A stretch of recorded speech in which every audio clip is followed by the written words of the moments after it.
So much media, so little time. Who keeps track of it all? That would be me. This is Bob Andelman, and this is the Mr. Media Interview, broadcast and recorded live on blogtalkradio.com from the new Media and American League Baseball capital of the world, St. Petersburg, Florida. If you ever watched Charles Grodin on his old CNBC talk show, or on countless guest appearances on other shows, from Johnny Carson to David Letterman, you probably asked yourself, who does this guy think he is? Well, apparently Grodin wondered the same thing. The famously fussy Mr. Cranky Pants has published a new book that explores just this subject.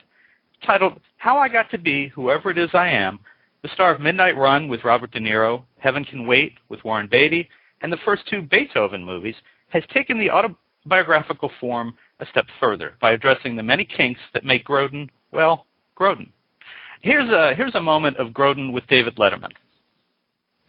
Anyway, I couldn't follow Diana Ross doing a medley of her greatest hits and say I'm very excited about this new movie. I mean, so I developed this act of this thing I'm doing right now, this disgruntled, this irritable, this unpleasant guy, and I developed that right away. That's what he liked, and I kept doing it, and I have been doing it until I haven't stopped doing it. I'm doing it right now. But the problem is I do it in a way that people actually, because I've actually studied my craft, And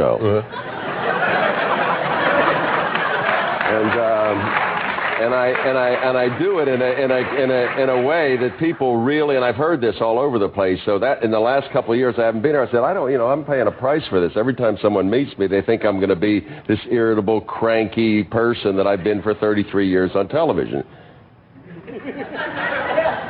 What? Can I say something now? Churlish. No, but it's an act. Yeah, I'm just adding another word. Yeah, but it's an act. Yeah, well, I don't know. I'll take your word for it. I think you're a pretty angry fellow.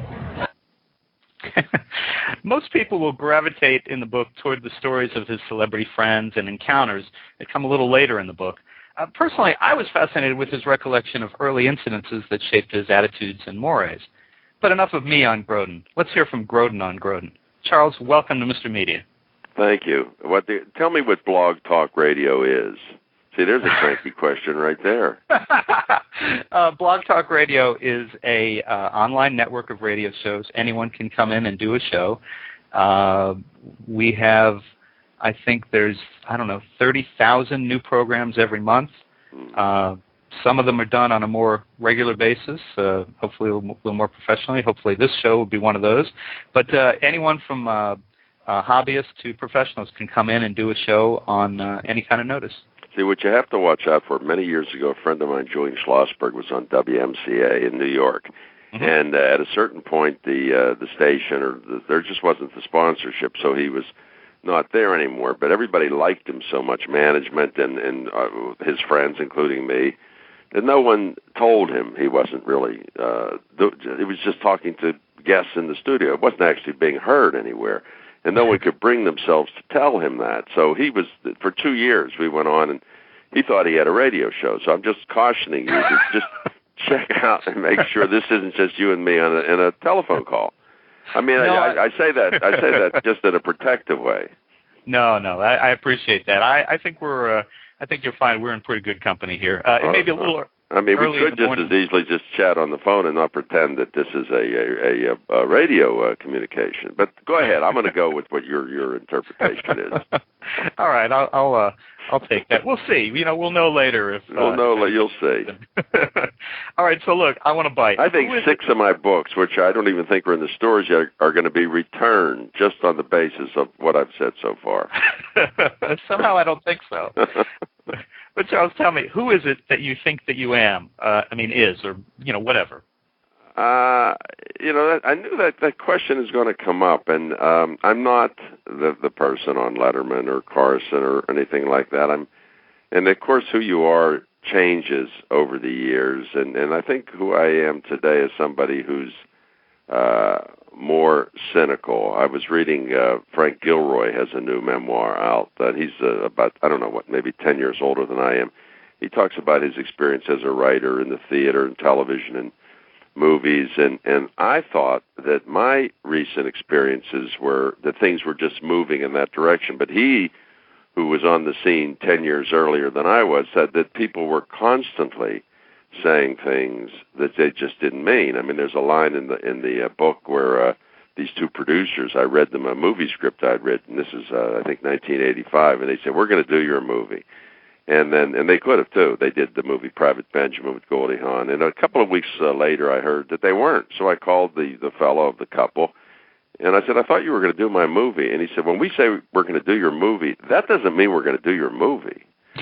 So that's who I've become. I've become someone who really, I don't believe much of what I hear anymore, and it can be having to do with me or could have it to do with anybody or anything. I mean, I recently am friends with Carol Burnett, and she was in town, and I read in the paper like a week later that she was at this restaurant. I was with her, and a woman came over and asked her to do the Tarzan yell in the restaurant. Well, that just didn't happen. It just didn't happen. And another time I read in the newspaper that I was the only recognized person at the funeral of Robert Blake's wife in Los Angeles. Well, I haven't been in Los Angeles for something like 15 years. So there's all, and then if you Google, which my assistant does sometime, it's got me writing a book I never heard of, and not only that, the bookstores have never heard of it, and it's got my family name, something I've never heard of. So you start to get more and more skeptical, not just about yourself, but about everything. Just because something's in the paper or even broadcast doesn't necessarily mean it's true at all, and that's kind of sad, obviously. And maybe it's always been this way, and maybe I'm just getting on to it and realizing it more. So I just don't necessarily believe what people say. I mean, even something as little as I went to get something copied in a copying shop the other day, and they said, "No, this can't be copied or enlarged. It was to be enlarged, and they just can't be enlarged." I said, "Oh, thank you very much," and I drove 5 minutes to a place, and they enlarged it. So you have to be wary, and I think it's good that people know that. I mean, in 1974, I had done my second movie, and the critic for Variety said it would be sad to think an acting career lay ahead. And the next year, I won a Best Actor award on Broadway. Then when this man recently was the lead critic for Variety, a man named Art Murphy, and when he passed away, in the obituary, it said he really, not that there's anything wrong with this, but this is not somebody, a mainstream person who should be reviewing. He really enjoyed dressing up in women's clothes. Well, that's okay, but it goes so far from stories I've heard about him. He's deceased now, as I said, but the fact that this guy was actually reviewing, the lead reviewer for Variety, and I mean, he was just widely known to be horrible. He would just rip into everyone in the offices and would just say the meanest things and had very little to do with what was going on. So who am I? I've become a more skeptical person, I would say. The thing I thought was interesting, actually, I saw it a little differently from reading that. I think by capturing so many different elements, you show that there's contradictions in everyone's experiences, and they don't just simply add up to one person. I mean, they add up to you, but you can't just say, okay, well, this, that, and that's who I am. It's not that simple. And right. It's all very complicated. I mean, when people hear that my main focus in life is working on issues in the justice system, they look at me like I'm kidding. But that's what I mostly spend my time doing. And right now I'm trying to get the felony murder rule thrown out of our justice system. We're the only country in the world that still has it. And it's a law that was devised, decades ago, maybe 100 years ago. If two men went into a bank and one killed someone, then both would be guilty of murder. My brother, who's an attorney, doesn't think the person who didn't kill someone should be charged with murder. I personally do. I think that's okay with me. However, in Florida, in Tallahassee, there's a boy who was home asleep in his own bed at the time of the crime, and he's serving life with no chance of parole because he lent his car to his roommate and others who went out and committed a burglary and a murder. The boy wasn't even there. He had no record. He was just drunk, lent his car, and went to sleep. So that's how egregious it is. And I was, through some people I know, I was able to get a meeting a week ago with Attorney General Holder, and the Attorney General of the United States, and he was shocked to hear it. So there's so much going on in our own justice system that people, when they hear these stories, say, what did you just say? He was home asleep in bed and he's serving life with no chance of parole? That's exactly right. His name is Ryan Hawley, Holle. And so that's what I'm primarily trying to do, because there are tens of thousands of people in our prisons who actually didn't commit a crime. This boy was home asleep. It might have been a woman in a car, and her boyfriend goes into a liquor store and ends up killing the clerk. She's serving life with no chance of parole, as though she knew this were going to happen. So that's what I spend an awful lot of time on issues like that, and I do commentary for CBS Radio, and I write a weekly piece for the New York Daily News website, and a lot of the focus is on prison issues. Now, a lot of us will open the paper and see something horrible, some miscarriage of justice, and we'll go, oh my, that's terrible, and we might talk about it later at the water cooler. What prompted you to act, to get so involved? Well, that is, and I always say to my wife, the best thing about me is also the worst thing for me, which is I don't let it go. Most people are exactly what you described. They'll say, oh, that's terrible. Then they'll move on to their own interests. And I can't seem to do that, because I look around, this started about 15 years ago, and I realize that's what's happening, and people are just moving on, and nobody's really pursuing this. If I saw a lot of other people doing this, I probably would find something else that would get my attention. But there aren't a lot of people who can get a meeting with the Attorney General who are obsessed with this issue.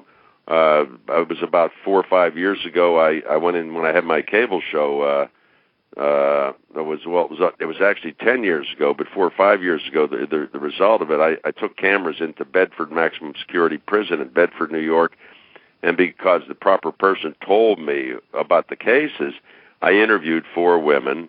I took the video and showed it on my show. Then I took the video to the Senate leader in New York, at that time Senator Bruno, and Governor Pataki, and I showed him the video.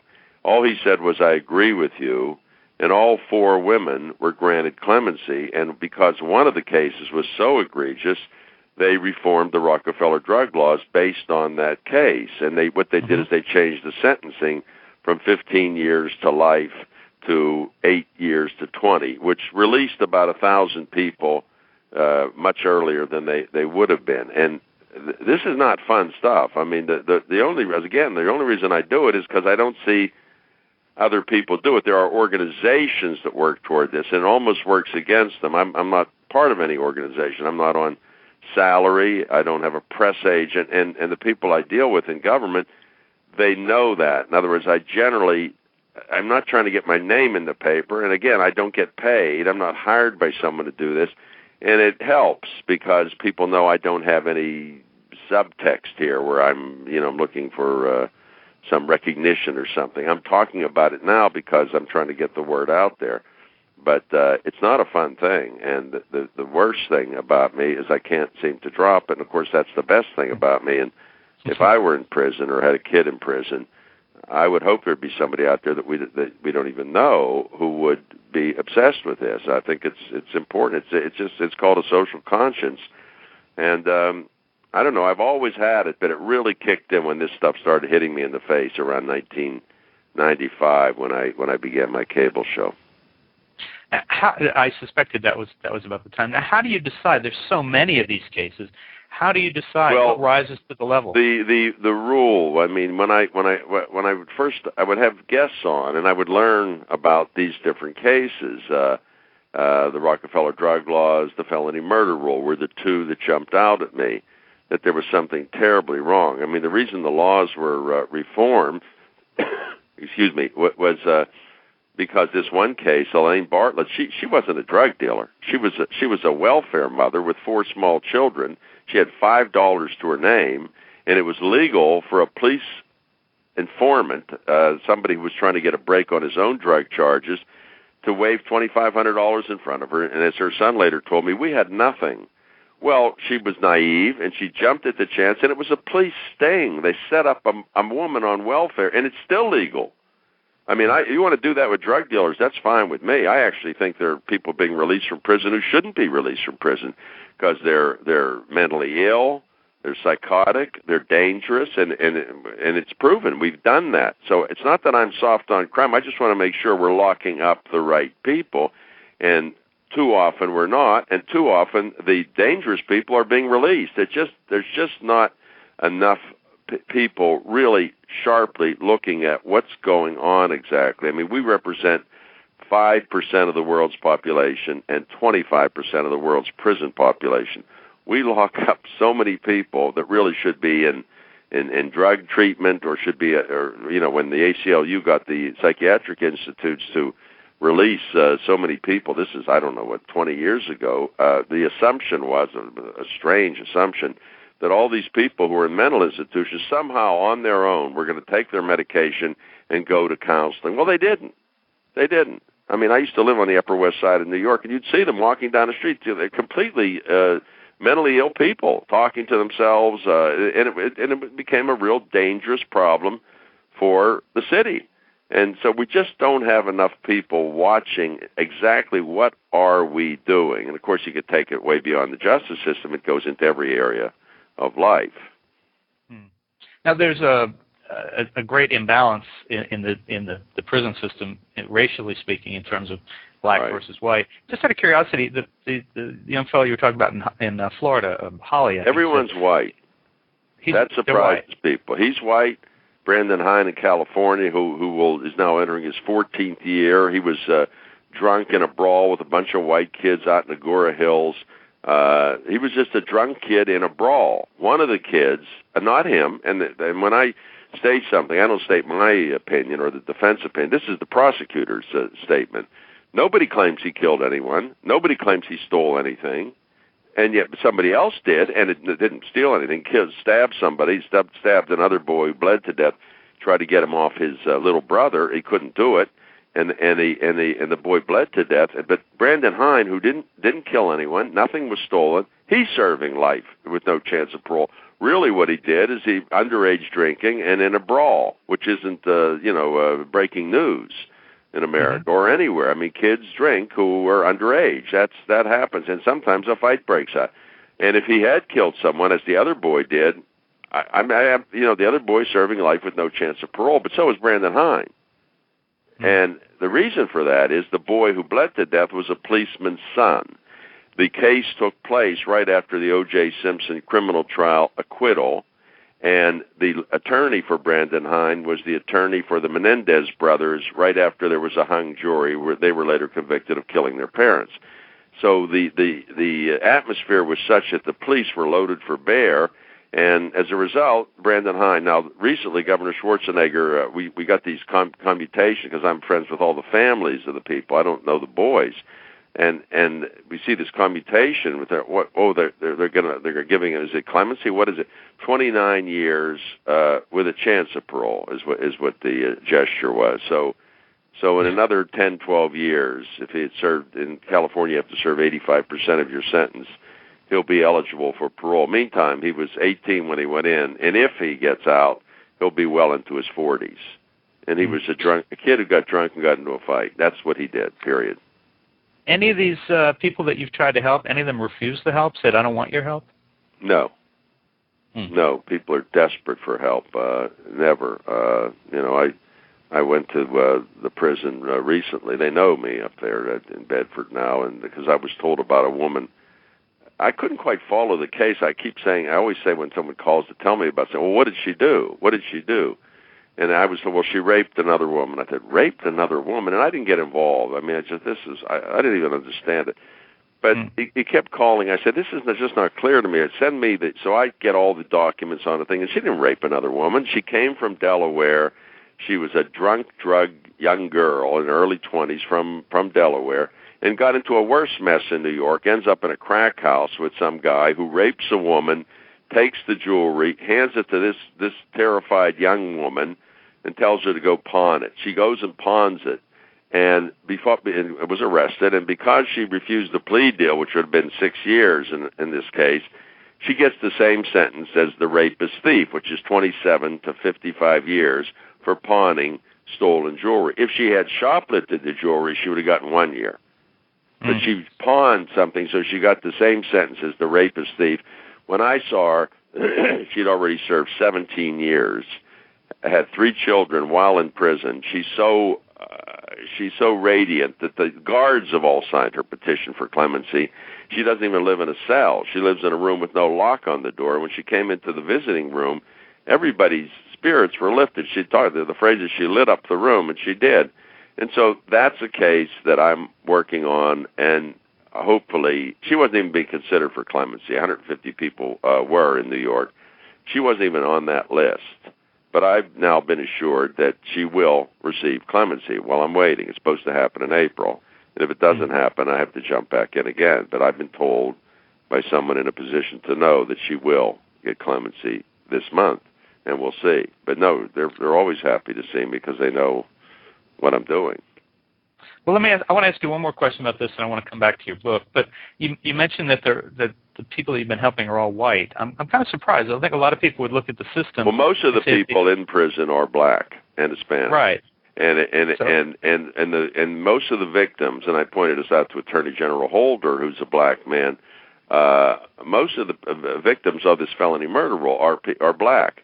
It just and this woman I just mentioned is black, but. Oh. In other words, I'm not really looking at skin color. It's just that these are the people that came on the show, but then this woman is a black woman, and most of the people that would benefit if we got rid of this felony murder rule are people of color. Got it. Okay. Got it. All right. Well, let's come around and come back and talk to your book so that your publicist will speak to both of us again in the future. If you had to pick 3 events from the book that did guide your journey, what would they be? Well, very early on,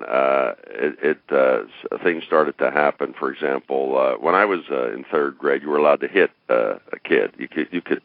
Miss Kilb would just rap us across our knuckles if we were talking. In 7th grade, Mr. Palmisano, it wasn't me ever, but if you were talking in shop class, they could hit you with a big paddle.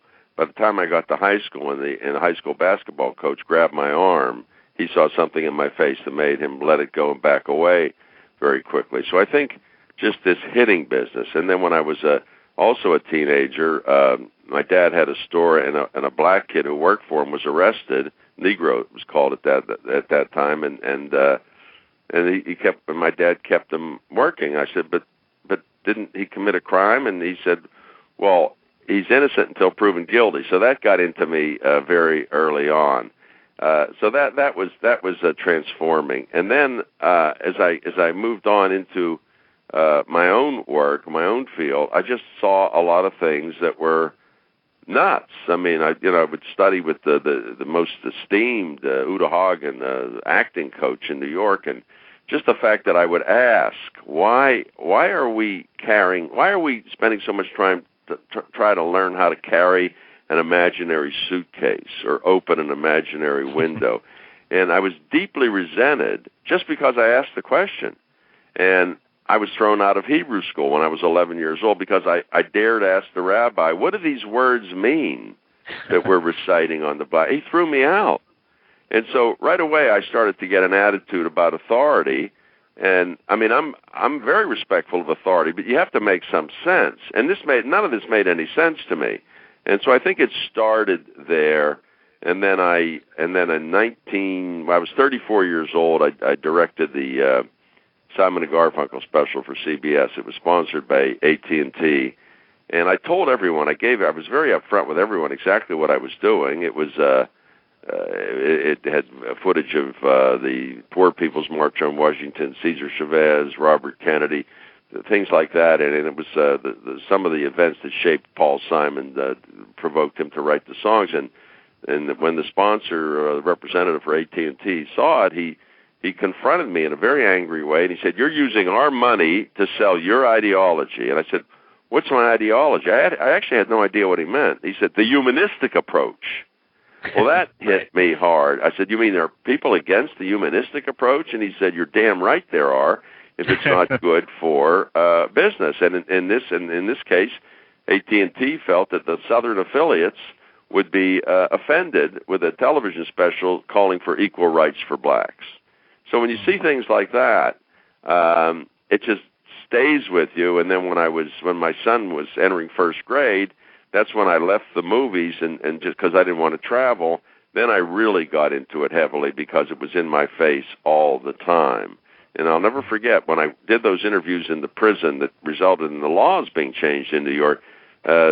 Someone representing the head of NBC News at the time called me and to tell me I stumbled last night, meaning the rating wasn't as high as if I were covering O.J. Simpson or something like that. And I said, "Did you see the show?" And he said, "No." And that was stunning to me too, because that said the content was irrelevant.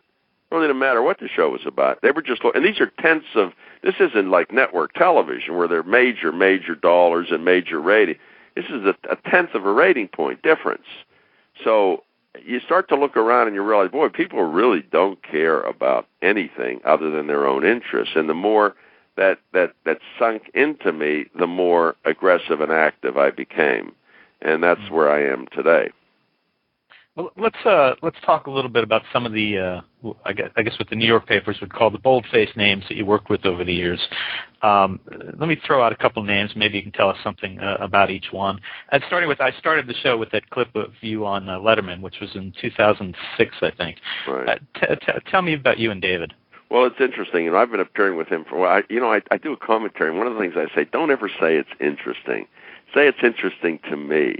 Don't tell someone else what's interesting. Don't do that. And also, don't tell someone they must read a book, they must see a movie. You don't know who you're talking to. You don't know what they must or must not do. But what is interesting to me about my relationship with David Letterman is it only exists on camera.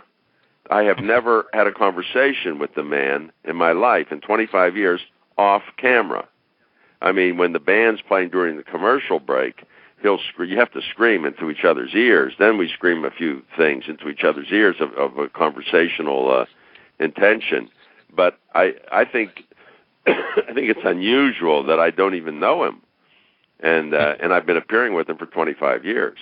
And the same was really true of Johnny Carson until he retired, and then he reached out to me, and then we became friends after he retired. In fact, I write in the book that he actually asked me to go on a safari to Africa with him, and I just thought, oh, my gosh, no, I'm not going to do that. And I wish I had, because I didn't realize that, when he died he smoked for years, he was alone. I thought he was with his wife, but evidently had parted again. He just wasn't, things just didn't work out for him personally the way you would hope for someone who gave so much pleasure to so many people. What about Warren Beatty? You were in one of his most successful movies and also one of his least successful movies. Yes, and I like both. Well, the Heaven Can Wait, I think, is one of the best movies I've ever done. But I like Ishtar as well because my daughter's a stand-up comedian, so I know more about that world than your average person. And there are such people who actually perform as Warren and Dustin do in that movie, who are actually appearing, as odd as it may seem. In this case, they're not appearing in America. So I think a lot of people looked at it and said, these guys are terrible. Well, that was the point. That really was the point. Warren and I have renewed our relationship recently. I hadn't spoken to him in about 25 years, but they asked me to participate in an American Film, I think, Institute tribute to him on television recently, and so we are back in touch. And he's a brilliant guy. He's a very sweet, nice, highly intelligent, good guy, and I have always gotten along tremendously with him, and we speak now on the telephone. I found a short clip of you with Farrah Fawcett on your TV show. I want to play that for a minute and then ask you about Farrah, who's been in the news lately. Okay.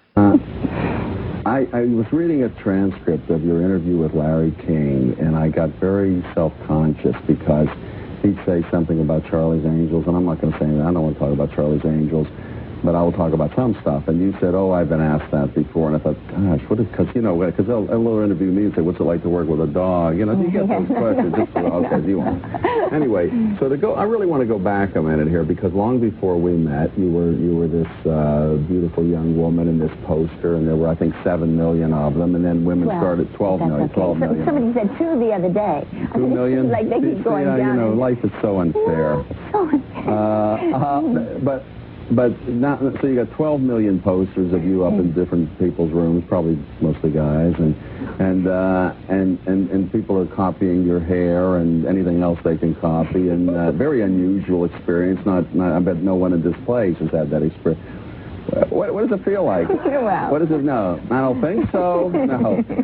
Not well, you, they tried to copy your style. No, but what is it? I mean, to be the object, is it even a feeling that you're, I mean, what do you feel with something like that? Not really. Nothing. Yes. No, nothing. Good. Nothing. Yes. No, nothing. You know, not at the time, and now because when you it's say it's up to 12 million. It becomes seriously, it's like an abstract thing. You don't really experience it, do Not you? at the time, and then now when they're talking about it, I think, why would they talk about it? It's so, what is it, 1976, so long ago. Because, you know, when you see you start back there and you think of that, and this is this young woman who appears on the scene as this beautiful girl dressed like, you can say girl when you're like a don't know what, a girl.